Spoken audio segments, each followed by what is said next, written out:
Сайн байцгаана уу? Happy Workplace podcast-ийн маань ээлжид нэгэн дугаар эхэлж байна. За энэ удаагийн дугаартаа би Sky Hypermarket-ийн хүний нөөц хөгжлийн хэлцээний дарга Мядагмаг урьж авчирсан байгаа. Тэгэхээр та манай сонсогчдод өөрийгөө танилцуулбал. За сайн байцгаана уу? Энэ өдрийн мэндийг хүргэе. Тэгээд миний би үндсэн мэргэжил маань сэтгэл зүйч мэргэжилтэй Монголын боловсролын сургуулийг төгсөөд цагдаагийн байгууллагт 3 жил сэтгэл зүйчээр ажиллаж агаад за ингээд Бүдний намтрах Хятад ард улсад хүний нөөцийн магистр хамгаалаад ингээ хүний нөөцийн салбар руу орсон. Одоо ингээ хүний нөөцийн салбартаа 9 дахь жилдээ ажиллаж байна. Тэгэхээр би таныг нэг ярилцлагын өмнө сэтгэл судлаар сурсан гэдгийг ерөөсөө мтээгүй юм байна. Тэр надад бас нэлээд ойрхон тусч байна. Тийм ч учраас бас манай өнөөдрийн подкаст маань илүү үр дүнтэй болох болов уу гэж бас бодож байна. За тэгэхээр ерөнхийдөө би нөгөө ярилцлага эхлэхээсээ өмнө яг одоо өнөөдрийнхөө сэдвтэй холбоотойгоор нэг баримт дурдах юм бол 2023 онд одоо бидний мэддгээр нөгөө Gallup гээд байгууллага байдаг тий. Тэр байгууллага хийсэн нэг судалгаагаар ажилтаа сэтгэл ханамжгүй байх ажилдаа бага оролцоотой байх зэрэгээс шалтгаалаад дэлхийд дахинд 1 жилийн хугацаанд 8.9 тэрбум төгрөгийн бүтээмжийг алддаг гэдэг судалгаа гаргасан байт юм. Тэгэхээр яг үүнтэй холбоотойгоор би танаас асуух одоо эхний асуулт маань юу вэ гэхээр ер нь бол яг дэлхийд дахинд сэтгэл зүйн эрүүл мэндэд анхаарах ёстой. Энэ бол чухлаа гэдгийг маш сайн мэдж байна, маш сайн ойлгож байна тий. Гэсэн хэдий ч нөгөө талаараа яг ажлын байран дээр сэтгэл зүйн эрүүл мэндэд нь манай хүний нөөцийн мэргэжилтнүүд, манай удирдлагууд юу хийж яаж анхаарах вэ гэдгийг бас тийм ч сайн мэдэхгүй байгаа даа. Тэгэхээр асуулт руугаа иргэд ороход ер нь ажил дээрээ сэтгэл зүйн хувьд тайван доктортой байхын ач холбогдлыг нь ер нь та юу гэж хардаг вэ? Яагаад заавал тайван доктортой байх хэрэгтэй гэдэм бэ? За энд бол одоо хүн ингээд нөө ажил хийж байгаа. Тэгээ хүнээс л одоо бүтээмж, хүн л одоо хөдөлмөрийг ингээд үйлдвэрлэж байгаа. За тэгэхээр зэрэг мэдээж сэтгэл санааны хувьд, эрүүл мэндийн хувьд одоо асуудалтай байх юм бол бүтээмж буурна. За тэгээ саяны судалгаагаар чинь хэлж дээ маш өндөр үр дүнтэй одоо бүтээмжийн алдагдал байна гэд. Тэгэхээр одоо өнөөдөр ч гэсэндээ бидний манай компани одоо 1400 орчим ажилтнтай.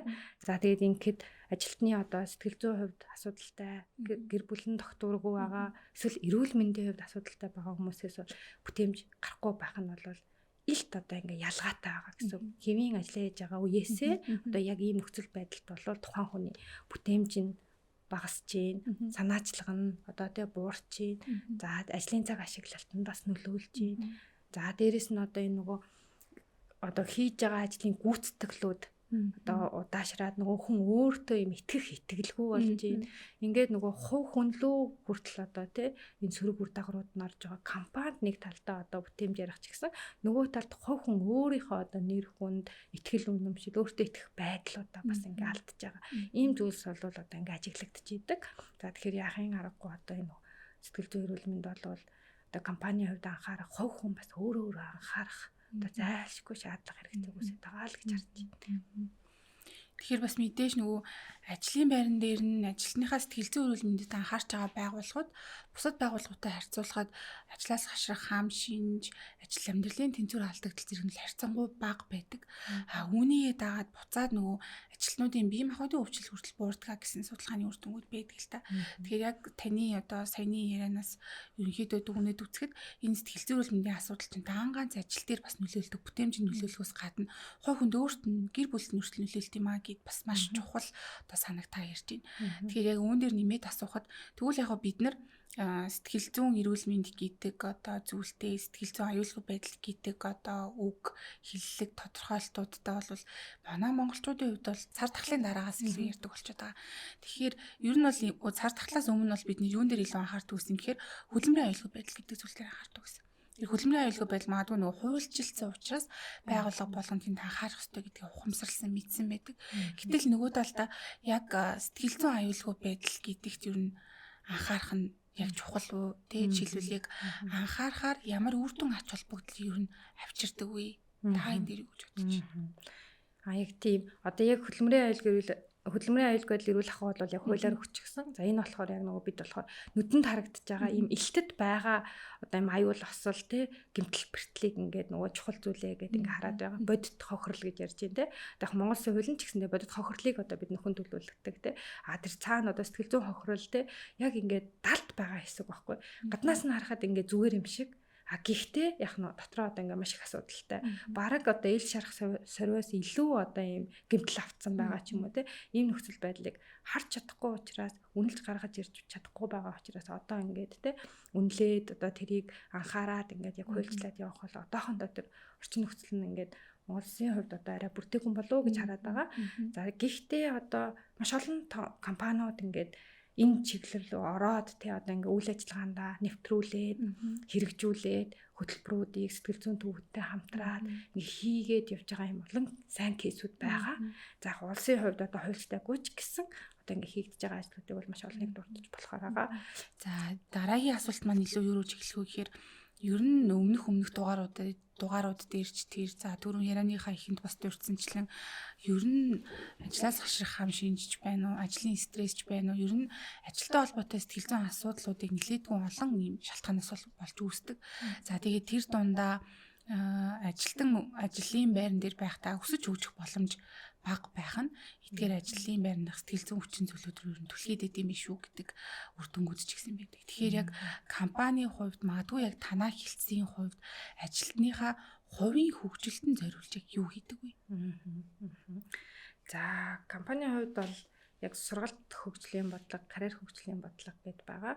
За бид бол сургалт хөгжлийн бодлогоор одоо ингээд 5 хөтөлбөрийн хувьд тасан зохицуулах хөтөлбөр, за ур чадварын моделийн дагуу хөтөлбөр, за яг карьер өсөх хөтөлбөр, за тэгээд захиалгах сургалтууд, байгууллага хөгжүүлэлтийн хөтөлбөрүүд гэдэг 5 хөтөлбөрөөр сургалт хөгжлийнхаа бодлогыг хэрэгжүүлж байгаа.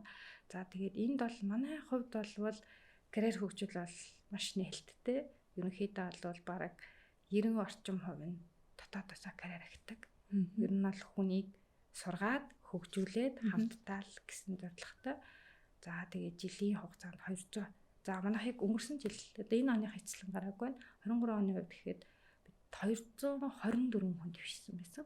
За тэгэхээр зэрэг бидний хувьд бол энэ карьер бол хувь хүний өөрийнх нь тэг хөгжих хүсэл, өөрийнх нь тэр хий бүтээ гэсэн хандлага энэ зүйл байх юм бол бид аль болохоор тэг яг тухайн ажлын байранд нь сургаад дээшээ дэвшигт нь мөн яг дэвших хөтөлбөр, карьер өсөх хөтөлбөр маань яг за би энэ төвшингөөс дараагийн төвшөнд хүрэхэд юу сурсан байх вэ гэдэг нь тодорхой.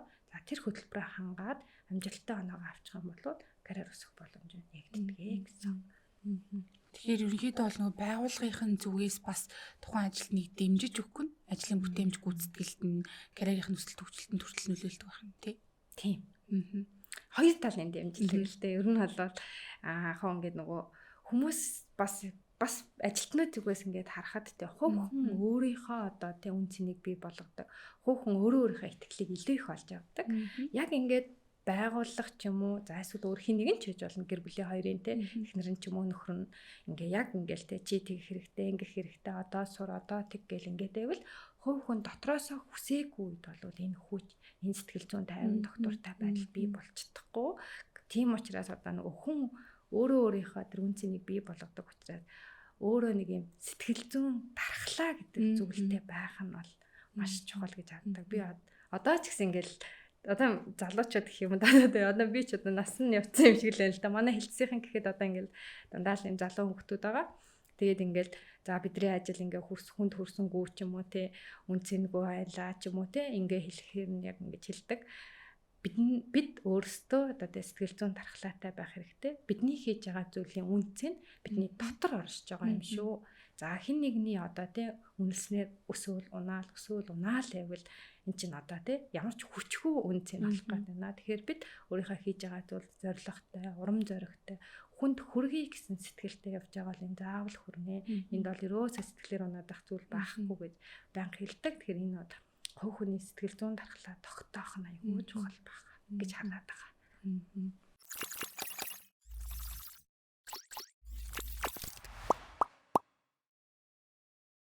Тэгэхээр ерөнхийдөө бол одоо сэтгэл зүйн хувьд ч дэмжиж гин үү эсвэл хувь хүнийх нь хөгжлийн хувьд ч дэмжиж гин үү тухайн хүний өөрөө яг хөгжиж одоо тий туслуулаад дэмжүүлээ гэдэг хүсэл сонирхол төр нэмээд ихтгэл үнэмшил үнцийн одоо сэтгэл зүйн дархлаа нэлээд чухал байдаг гэд маш гоё одоо санаануудыг бас хэллээ. Тэгэхээр ер нь таны бодлоор эсвэл таны туршлагаар ч юм уу тий магадгүй ажилтнуудаа ер нь ажлын байран дээр нь байхад нь сэтгэл зүйн хувьд яаж дэмжвэл зохистой байдаг вэ? За энийг болохоор яг байгууллага болгон өөртөө тохиромжтойгоор за нөгөө ажилчдын тоо, мас, ямар ажил хөдөлмөрлөөр эхэлж байгаа тэдгээрээс нь хамааруулаад одоо судалгаа онцлогоотой юунд одоо тэр хүмүүс сэтгэл зүйн хувьд илүү их одоо сэтгэл ханамжтай байдгийг авах нь уу одоо тэр аз жаргалтай мэдрэмжийг авах нь уу тэрнлүүн чиглэсэн одоо тохиромжтой оновчтой арга хэмжээ авах нь бол их чухал гэж харж байгаа. За тэгээ нөгөө түрүүний хэлсэнчлэн одоо нөгөө сэтгэл зүйн дархлааны хувьд бид болохоор юу гэж хараад байгаа вэ гэхээр яг энэ нөгөө гэр бүлийн хүмүүжил, цэцэрлэг, сургууль энэ хэсэгт одоо бид нар бас юм хөтөлбөрүүд байх хэрэгтэй юм байна гэж харж байгаа. Яг ингээд 20 эдэн настай залуучууд яг өөрийнхөө тогтоод ороод ирдэг тухайн компаниг юм өөрийн соёл өөрийн ажил хөдөлмөр эрхлэх нэг юм процесс дээр орж ирээд за яг багасаа одоо ингээд хүмүүжлийн хувьд ч юм уу хандлагын хувьд ч юм уу нэг юм сэтгэл зүйн хувьд айгуу доктортой хүмүүс бол хурдан дасан зохицоод ажиллаа ингээд сураа явчихдаг. Гэтэл одоо нөгөө яг л тэр бага наснаас авсан хүмүүжил сургуулиар хүмүүжсэн байдлаасаа болоод хямрах ажилдаа итгэхгүй байх ийм нөхцөл байдлаад ингээд ялгаатай харагдаад идэг. Тэгэхээр нэгдүгээр шийдэл нэг тийм одоо ингээд байгууллагууд ч юм уу боловсролын байгууллагатай чиглэсэн ийм ихтэй сургуулиуд руу ч юм уу юм хүсэлтүүдийг өгөөд энд бас нэг юм улс суурнаас нь ингээд хөгжүүлэх сургаах одоо тэр доктортой байдлыг хангуулах ийм хөтөлбөрүүд хэрэгжүүлвэл бас их зүгээр санагдсан. За байгууллагууд бол одоо тэр яг өөрийнхөө яг судалгааны онцлогоонд ажилчдын онцлогтой тохируулаад тохирсон арга хэмжээнүүдээ тэр яг ажилчдад ингээд маш том ингээд дотор нь нөөц байгаа. Тэр хүмүүсийнхаа тэр хүчийг гаргаж харах юм бол ингээд маш юм өвөрмөц ингээд дахин давтагдчихгүй ийм сайхан зүйлсийг хийх ингээд боломж ингээд байна гэж хараад байдаг байхгүй. Тэгээ бид ч гэсэндээ ингээд аливаа юм хийхдээ ингэж боддیں۔ Ямар компани хийчих гэж юусаа хардаггүй. За бид нар одоо яг биднэрт ямар асуудал тулгарч байна. За танай салбар дээр яаж байна? Танай салбар дээр яаж юу хүсэж байна гэд за эсвэл одоо яг нэг худалдагч дээр очиод нэг худалдааны зөвлөгөөс асууж штэ за яамаараа юу нь болж ийн юу болохгүй байна. Нэг тэрэг төрж яваа хүн ахаас очиод асууж байгаа байхгүй. За яах вэ хөө. Ингэжээч бидэд одоо хэдүүлээ энэ лүгээ чиглэж ийм юмаа сайжруулъя гэдэг ч юм уу. Яг дотоод асуудал юу байна? Тэндээ тохирсон арга хэмжээнүүдийг аль болох авахыг хичээдэг. За тэгээд юуны хувьд бол хувь хүн талаас за байгууллага талаасаа бол ингэчүүл зүгээрээ улс одоо боловсролын чиглэлээс ингэчүүл зүгээрээ яг хувь хүний хувьд бол одоо яг ингээл нэг гэр бүлийн хоёр ч юм уу байлаа гэхэд өөр орчинд өсчихсөн бие бинийгээ нэг юм ойлгохгүй байгаагаас ч юм уу бие биендээ маш их юм дарамт стресс өгвөл тэр нь яг ажлын байранд нь нөлөөлөд өөрийнх нь хувь хүний хөгжил карьерт ч нөлөөлж байгаа тохиолдол байгаа. Тэгэхээр тэр нэг хувь хүн талаасаа бол нэг ингэж хараад идэв. Бие биентэйгээ айгуу сайн ойлголцож сурах. Нэг ингээд сонсож юм ялгаатай байдлыг нь хүндэтгэж сурах нэг ийм л зүйлийг хүн ингээ өөртөө ингээ авчмаар харагдаад байдаг байхгүй. Маш ингээ жижигхэн зүйл төр ойлголцдоггүй. Одоо би ингээ тавьчаарэ гэснийг нь тэгж тавиагүй төлөө хоёр хүн бодолцож байна те. Энэ нь ингээ эцсийн үр дүндээ хоёр хүнийг стресстүүлээд тэр чихийн бүтээмжийг л бууруулж байгаа байхгүй. Яг өмнө бид сая нэг мандал даатгалын нэг арга хэмжээнд дээр ганцраг захирлын нэг илтгэлээ сонсож байгаа байхгүй. Монгол хүний бүтээмж маш бага байна.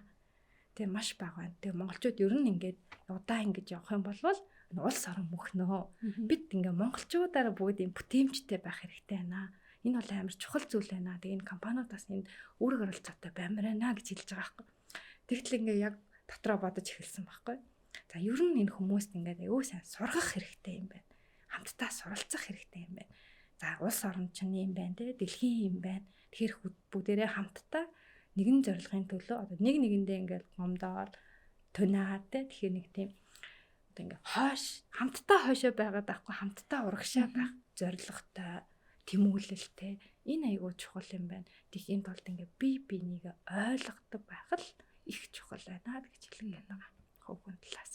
За тэгэхээр ерөнхийдөө бол ойлголцол маш чухал гэдгийг та ярьж байгаа. Дээрээс нэмээд бүх бүх төрлийн оролцоо санал бодлыг сонсох нь маш чухал. Одоо тэр төрж байгаа ах байна уу, эсвэл худалдааны зөвлөх байна уу, бүгдийг сонсох нь маш чухал. Тэр бас чухал нөлөөтэй. Дээрээс нь хувь хүний онцлог одоо суралцъя гэсэн хүсэл бас чухал гэдгийг бас та ярьж байгаа шүү. За ерөнхийдөө энэ хүрээд подкастын маань сүүлийн асуулт явж байна. Энэ нь одоо юу гэхээр илүү таны ажлын туршлага одоо хийжсэн арга хэмжээ явж хийсэн нэг асуулт байгаа. Тэр нь юу вэ гэхээр та ер нь өөрийнхөө туршлагаас харахад маш амжилттай хэрэгжиж ийсэн ажилтнаа ойлгож дэмжих одоо сэтгэл зүйн хувь тайван доктортой байлгахад нь тусалсан тийм арга хэмжээ ч юм уу хөтөлбөр юу байсан бэ? За одоо энэ ер нь бол нэг тийм сургалтын хөтөлбөрүүд гэж бид харж байгаа. Тэгээд манайхаас яг одоо сэтгэл зүйн хувьд тэмцэн гэхээсээ илүү карьер хөгжил дээр манай нэг маш амжилттай хөтөлбөр байдیں۔ Энэ бол одоо бүх ажилтнууд маань хүлээн зөвшөөрсөн хөтөлбөр. Энэ менежер коллеж гэж байдаг. За яг ингээ карьер ахих ингээд 4-5 хөтөлбөрийн хамгийн анхны шатны хөтөлбөр байхгүй. Тэгээд бусд нь ингээ нэг танигдаагүй. Яг бол арай масс эзлэх хувийн цөөхөн учраас за менежер коллеж нь яадаг хөтөлбөр вэ гэхээр яг худалдааны зөвлөхөөс за мэрэгчлэлтэн болдог ийм хөтөлбөр байгаа юм. Тэгэнгүүт энийг болохоор бид ингээд жилд 2 удаа хийдэг. 4-р сар, 10-р сар. За тэгээ яг энэ хөтөлбөрөөр төгссөн хүмүүсээ ингээд дэвшүүлдэг. За мэдээж хэрэг нөөцгүй олчууд нөхөж дэвшүүлчихэд дараа нь заавал менежер коллежоор дамжуулдаг байхгүй. Энэ хөтөлбөр маань одоо жил ирэх тусам ингээд хугацааны хувьд уртсаад, хөтөлбөрийн хувьд нарийсаад илүү их одоо ингээд чадварчлах ингээд сайжраад жил ирэх тусам сайжраа явж байгаа. Тэгээ одоо яг энэ хөтөлбөр маань манай компанитай 8 жил явсан байна. Тэгээ одоо ингээд манай менежер коллеж 14 одоо энд ингээд явж байгаа. За тэгэхээр зэрэг бид энэ хөтөлбөрөөр ямар одоо ингээд сэтгэл зүйн хувьд хүмүүст одоо тий ихтгэл үнэмшил төрүүлдэг хүн тэрийг тогссон тохиолдолд би дэвшнэ гэдгээ мэддэг. За тэгээд дэвшгийн тулд яах вэ гэдгээ маш сайн ойлгодог. Тэгэхээр заавал тэнд очиж сурдаг, даалгавраа хийдэг, оролцдог, суралцдаг. Энэ хөтөлбөр бол бид хамгийн амжилттай явж байгаа карьер хөгжлийн хөтөлбөр гэж онцолж байгаа. За бас нэг энгийн хөтөлбөр байна. За энэ болохоор тэр яг солонгосчуудаас ирсэн биднээс. За энэ хөтөлбөр нь болохоор ад жаргалын тогтог гэдэг.